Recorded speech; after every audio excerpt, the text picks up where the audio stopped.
Hi, I'm Roger Teeter. My wife and I started Teeter Inversion products in 1981. We've been doing this exclusively as a family business for 28 years now. We export to 37 countries. We've got over 1 million people using our home use equipment. During that time, we've accumulated hundreds of testimonies, some of them dramatic. So we weren't surprised when Newcastle University came out with a medical study that was a small sampling, but a very well-organized sample. It involved only individuals with ruptured third lumbar disc with extruded nucleus pubulosus and the ages of 20 to 40. They divided it into two groups. Now, this is England, so there's a waiting period for surgery of 2 to 3 months.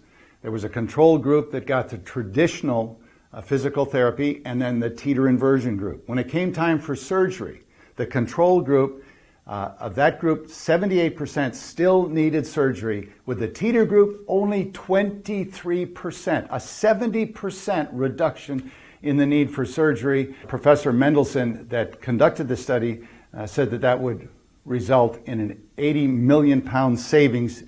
Now, and I'm going to pause at this point and go to an animation of a medical study by Dr. Nackimson. You might remember him from your school days because he did a lot of studies that are in the school books. And this one wouldn't be repeated because it involves a surgically implanted pressure sensor in the third lumbar disc. Let's watch this video and then we'll come back and talk some more. A number of volunteers permitted a pressure sensor to be surgically implanted inside the third lumbar disc. The bright light you see is the location of that pressure sensor. The pressure inside the disc in the standing position was set at a baseline of 100% and all other body positions compared to it. You see that 100% reading in the upper right-hand corner.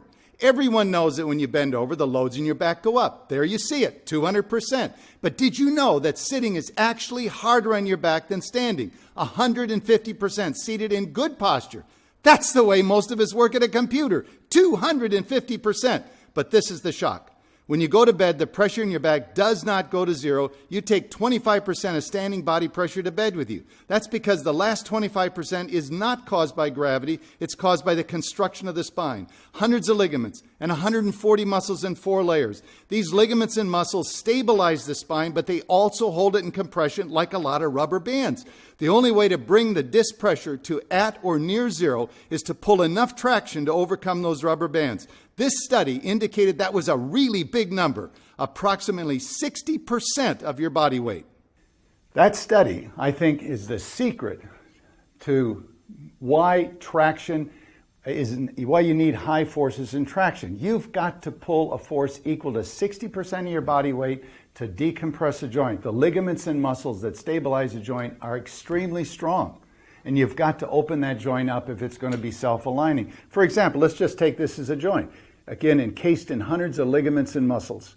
You bump that joint out of alignment. Overuse, misuse. It's actually held in misalignment by the ligaments and muscles that stabilize it. But if you can just get that joint to open up, to decompress, and if you move around, some gentle stretching, it will work to realign itself. But to get that joint to decompress, as we saw with the Nackimson study, you have to pull traction with about 60% of your body weight.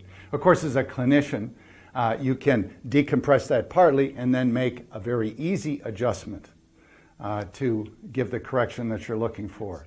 Start out at 20 degrees, even 15, and bring your patient along slowly to a level that they're comfortable with, shooting for 60 degrees to full inversion. You know, this depends on, again, the symptoms and and what you're comfortable with. This is the kind of force that will really make a difference. In 60-degree inversion or even full inversion, your body will lengthen, or the patient's body will lengthen 1 to 2 inches, joints opening up, and also there's a natural posture correction. The head, the thoracic box, the pelvic box, and the legs are all individual components of the body, and they all line up with gravity individually, actually producing that perfect S-curve. And when traction's applied with that body in perfect posture, the natural realignment is, of course, the most beneficial. So the point is, try it first on yourself. It will help your own practice. The benefits are substantial. Many clinicians have back problems from working over patients. It will help you with your back problems, it'll help you with your stress, and you will gain the confidence to use it on your patient.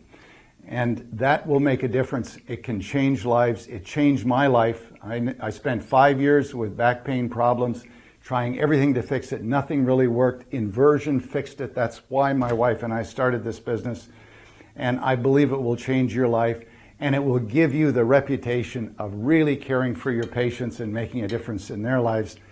Deal with the acute phase in your office and send them home after a few weeks with their own inversion table so they can maintain this with a passive activity and then bring them back on quarterly tune-ups. And you'll have done a service, you'll feel good about what you've done for them, and they'll be referring a lot of patients to you. I believe it'll change your life and the life of your patients. It changed mine. Give it a try.